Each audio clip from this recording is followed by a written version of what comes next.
Bem-vindo ao canal Fintos. Se você é prestador de serviços e não tem uma política de cobranças definida, você pode estar colocando a saúde do seu financeiro em prejuízo.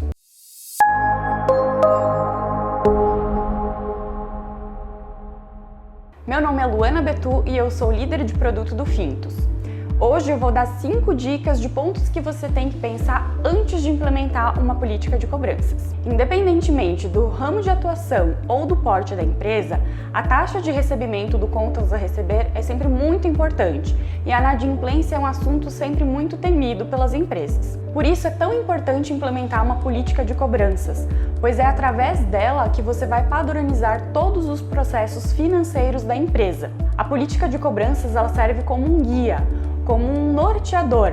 Então todos os processos de venda que você for fazer a um cliente, concessão de crédito, até a cobrança, ela vai ser delimitada, embasada pela política de cobranças. E aí, existe um modelo ideal de política de cobrança? Algo que eu possa copiar de uma empresa e implementar na minha? Não existe um modelo ideal. O ideal é você analisar a realidade da sua empresa e, com isso, elaborar uma política de cobranças que seja adequada. Então agora eu vou falar 5 pontos que você precisa prestar atenção antes de elaborar a sua política de cobrança. Então o primeiro ponto é começar analisando o seu modelo de negócios.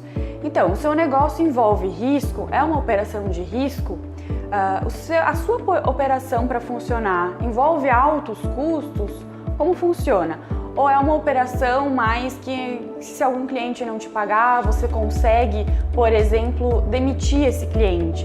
Ou é algo que você tem relação contratual, que não é tão simples assim o fato de você receber ou não desse cliente, você poder romper esse acordo ou não, e se envolve riscos toda essa operação.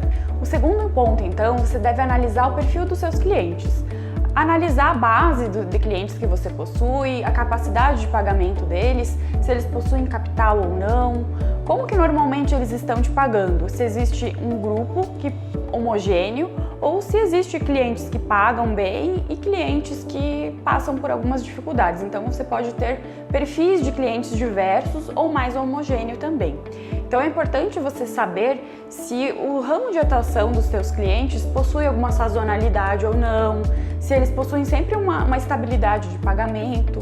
Tudo isso vai depender antes de você pensar que maneiras você vai ter para cobrá-los, para, enfim, colocar eles numa régua de cobrança ou não, romper um contrato ou não com eles. O terceiro ponto é o preço que você cobra do seu serviço. Ele também deve ser levado em consideração.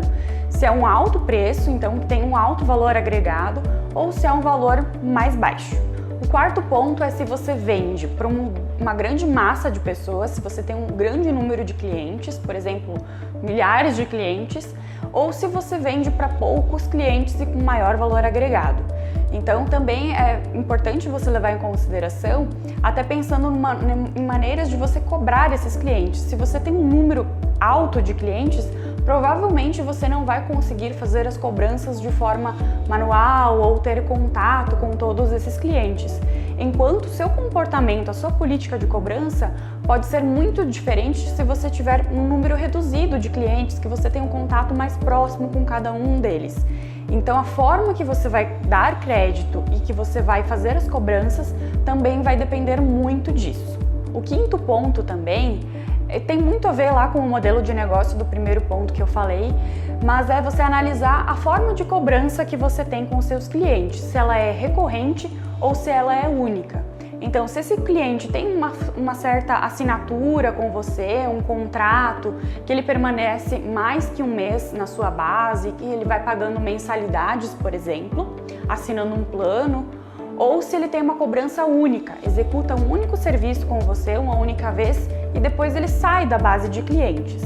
Então a forma que você vai cobrar esses clientes, que você vai ter essa política de cobrança, também vai variar em relação a isso. Pois, por exemplo, se você tem clientes que estão na sua base, que tem uma recorrência, muitas vezes o relacionamento com ele vai ser diferente do que aquele que só vai executar o serviço uma única vez. você acaba tendo uma relação mais de parceria com esse cliente.